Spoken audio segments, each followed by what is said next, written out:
Sige, i-vlog mo par. Mura lang yun, no? Reservoir. 1,000. Paano pagbigas? Paano pagbigas pronunciation? Reservoir Swiss. Hindi reservoir. Reservoir. Reservoir. Reservoir. Yung presyo niya, mura lang. 1,424. Magkano sa Philippine peso? Sa Pilipinas, nasa 1 million. 1 million. 150,000.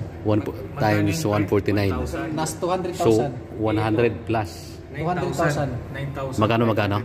Anong pangalan yan? Gerald Anderson? Ay, si Gerald Anderson yung may-ari niyan? 9,564 compute natin. Sa Philippine peso? Magkano yan? 9,564. 9,564. 148 natin. Puki ng ina, 1.4 million. 1.4. Tara na, uwi na tayo. Grabe, 1.4? Grabe naman. Ano pa no? Grabe ng mga... Gerald Charles? Ito pre, Nomos pre. Grabe, 1.4. Pre, Nomos, 3,861. So, parang katulad ginamos. Ginamos, grabe mga relo na yan. Masya pa ng mga reluha eh. Dito sa tulo. Mali yung napasokan natin ah. Mali yung napasokan natin. Naghahanap lang kami ng Casio. Dito kami napadpad. Napadpad.